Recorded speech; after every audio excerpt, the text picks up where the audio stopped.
Still on our coffee kick, well, ice cream kick too. I'm going to make some coffee ice cream today. Now this one has to be cooked. We're starting out with 4 egg yolks, and I'm just going to put that into a heavy saucepan. To that I'm going to add 3/4 cups of sugar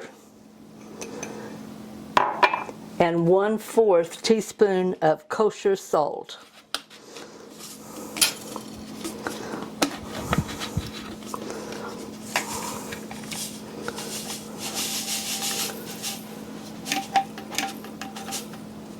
That may be just a little bit too much. It doesn't take much, just a little bit. And I'm going to whisk that together. Okay, you don't have to whisk a long time, just enough to where that you get it all mixed in there good.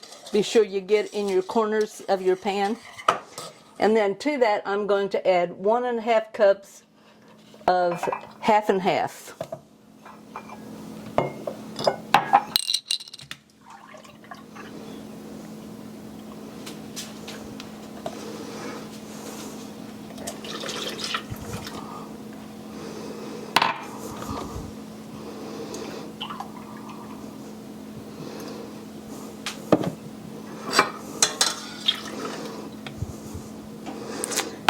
And I'm going to mix that egg yolk into that milk.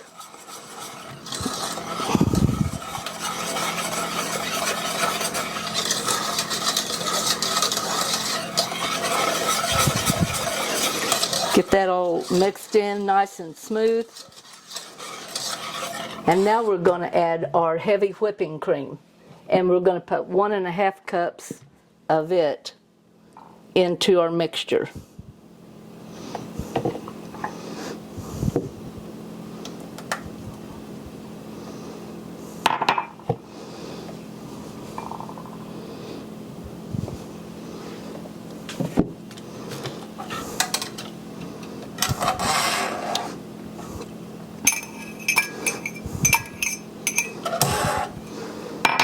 And I'm going to whisk that until it's mixed in good.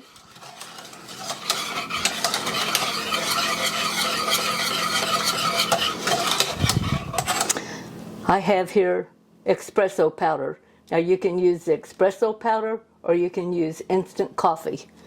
In this case I've got this, so I'm going to use it. And we need 3 tablespoonfuls. Just going to kind of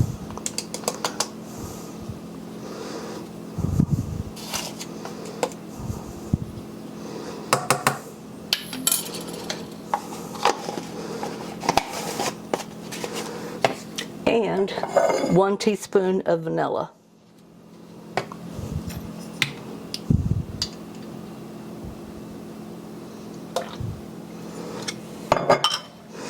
Okay, I'm going to mix that all together good.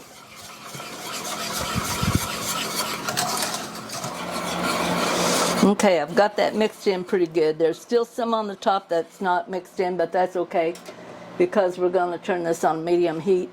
Going to bring this, you don't want it to come to a boil, you want it to simmer good and just begin to thicken. Okay, now I don't know if you can see, this is beginning to thicken up just a little bit. It's not thick, it's just sort of a jelly-like jello thickness. That's really hard to explain.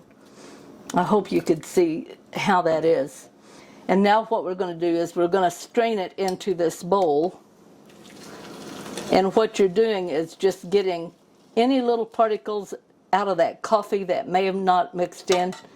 We want this really nice and smooth, and that's why we're doing that. Now we're going to set this into the refrigerator for overnight, and then tomorrow we'll finish it up. Okay, overnight is over, and it looks like that could almost be a pudding. We're now going to put that into our ice cream maker.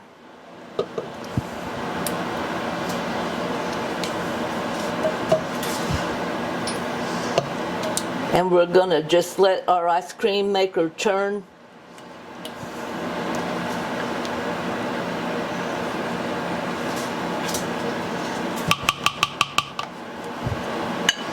I'll check that out in a minute.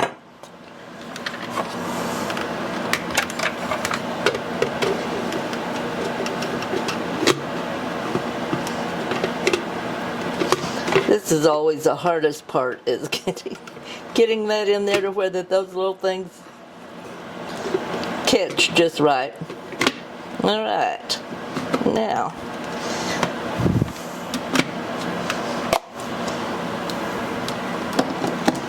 when we get this out, we're going to put it in this neat little thing that Michael found on the internet. It's a ice cream maker for homemade ice cream, and it's sort of a durable, reusable, heavy plastic. You can write the flavor on there if you want to. I'm not going to, because I plan on using this a lot. It comes, we got the one that has two. It's got different color lids on that, so you can kind of keep track of what kind of ice cream you have in which container. But I figure these will be empty before, But anyway, check that out if you're interested in making ice cream. They're great for the freezer.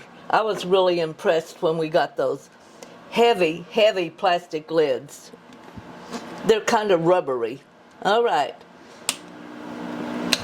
Wonder why that didn't turn on. Okay, our ice cream has been in there for just about maybe 5-6 minutes. And I'm going to take this off.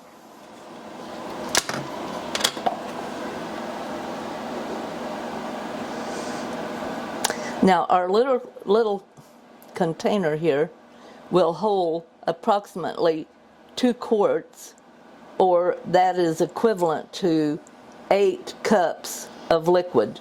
So we don't have near that. We've probably got more, close to maybe 3 to 4 cups of liquid here in this ice cream. So we will have plenty of room, so that if you want, you could make 2 containers of this and still have room to put it all in the same container.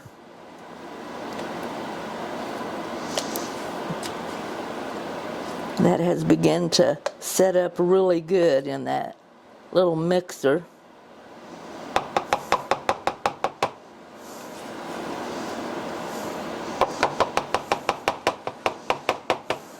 I'm going to put the lid on my container, put it in the freezer, and probably within maybe 3 hours, this is going to be a nice soft serve set ice cream.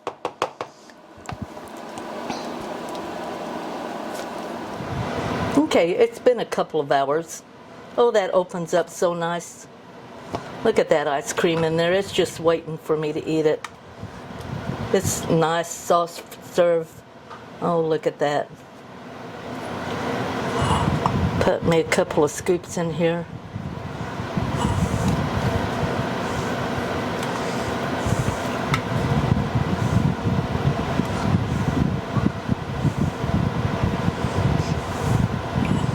Yeah. I'm gonna eat that.